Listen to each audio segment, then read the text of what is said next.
राज्य सरकारचे वाळू धोरण हे फसलेले धोरण आहे. 600 रुपये बर्रासप्रमाणे नागरिकांना घरकुलासाठी वाळू देण्याचा निर्णय सरकारने घेतला. मात्र अशा पद्धतीची वाळू कोणालाही मिळत नाही. ठेकेदार आणि प्रशासकीय अधिकारी यांचे साटेलोटे असून पार्टनरशिप मध्ये हा धंदा सुरू आहे, असा आरोप राज्याच्या माजी मंत्री ॲडव्होकेट यशोमती ठाकूर यांनी विधानसभेत प्रश्नोत्तराच्या तासादरम्यान हा मुद्दा उपस्थित केला. प्रश्नोत्तराच्या क्वेश्चन आन्सर्सच्या या वेळेमध्ये असं लक्षात आलेलं आहे की सन्मान्य मंत्री महोदयांनी पण हे कबूल केलेलं आहे की हे वाळू धोरण फसलेलं आहे म्हणून. अध्यक्ष महोदय, एवढा हायदोस या ठिकाणी झालेला आहे. आपण 600 रुपयांनी घरकुलाला आपण वाळू देत होतो, तर मूळ मागच्या काळामध्ये ते तसं होतं. अध्यक्ष महोदय, आता काय होतं अध्यक्ष महोदय की 600 रुपये ब्रासप्रमाणे रेती आपण ड्यू केली होती, पण परंतु लिलावधारकाने घाट घेतला. त्या रेतीमुळे नदी ते डेपो ही किंमत जाते 2600 रुपये.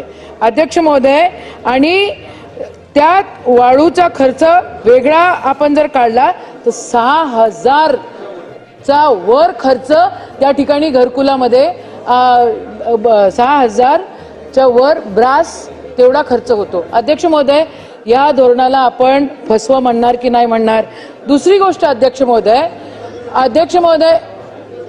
मंत्री महोदय 2 मिनिट मंत्री महोदय आपण ऐकून घ्या. साहेब, कोविडचा काळ गेला, त्याच्यानंतर खूप युवक वाळूच्या ट्रक घेतले आणि वाळूच्या कामाला त्या ठिकाणी लागले.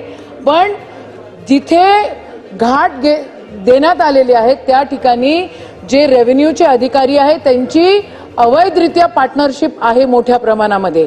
आणि जर समजा त्याचं टायमिंग जर संपलं, समजा त्या परमिशनचं टायमिंग 3 वाजता संपलं, तर साहेब 3:10 तो ट्रक जप्त केला जातो. अध्यक्ष महोदय, माझं स्पेसिफिक प्रश्न आहे की हे ट्रक जप्तीवर तुम्ही 2 लाख रुपये लावलेले, 2 लाख रुपये त्या ठिकाणी पनिशमेंट म्हणून तुम्ही घेताय. बघा, 2 लाख रुपये की 4 लाख रुपये जी काय त्याची किंमत आहे ती, अध्यक्ष महोदय, त्या ट्रक बेरोजगारावर तिथं त्यांच्यापाशी पंचनामा काढण्यासाठी त्यांच्याजवळ कागदपत्र नसले तरी ते त्या लोकांना पकडतात आणि ते म्हणतात चला तुमच्यावर गुन्हे दाखल करत नाही, पहिले 2 लाख तुम्ही काढा. कुठून देणार आहे तो बेरोजगार? अध्यक्ष महोदय, शासन घरकुल धारकांसाठी वेळेवर वाळू उपलब्ध करून देण्यास नाकामयाब झालेली आहे. ह्या गोष्टी शासनाला मान्य आहे का? नसेल मान्य तर 600 रुपयामध्ये आपण कशी वाळू करून देणार याचं उत्तर द्यावं. अवैधरित्या वाळू ठेकेदार इतर व्यक्तींच्या नावे ऑनलाईन बुकिंग करणाऱ्यांना ठेकेदारांवर आपण कारवाई करणार का? आणि जे काही शासनाचे अधिकारी त्या ठिकाणी पार्टनरशिपमध्ये काम करत आहेत त्यांच्यावर कारवाई झाली पाहिजे. ती कारवाई आपण करणार का? शासनाच्या अधिकाऱ्याच्या व्यतिरिक्त पोलीस प्रशासन देखील त्या ठिकाणी मोठ्या प्रमाणामध्ये हायदोस घालतो.